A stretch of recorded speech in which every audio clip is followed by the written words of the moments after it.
Welcome to our channel. Today we how to transfer docs from Google Drive into SharePoint step by step clearly. Open your web browser and navigate to Google Drive. Log into your Google account if you are not already signed in. Locate the document you wish to transfer from Google Drive. Right-click on the document and select Download from the drop-down menu. The document will be saved to your computer, typically in the Downloads folder. Next, open a new tab and navigate to SharePoint. Log in to your SharePoint account. Choose the site where you want to upload the document. Once on the site, click on the document's library or the relevant folder. Click the Upload button located at the top of the page. Select Files from the options that appear. In the File dialog, navigate to the location where you saved the downloaded document. Select the document and click Open. The document will begin to upload to SharePoint. Once the upload is complete, you will see a confirmation message. You can now click on the document to open and edit it within SharePoint. If necessary, adjust the document's permissions to control who can view or edit it.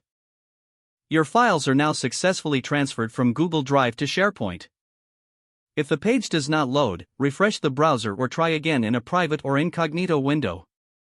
Make sure you are using the correct email address, then retype it carefully to avoid small typos. If your password is not accepted, use the reset option and create a new strong password you can remember. Check your spam folder for verification or security emails, then complete any requested confirmation steps. Enable two-factor authentication if available to improve account security and reduce unauthorized access risk. After signing in, review your profile details so your contact information and settings are accurate and current. If you see an error message, note it down and try again after restarting your device and internet connection. Log out when you finish, especially on shared devices, to keep your account and payment information secure.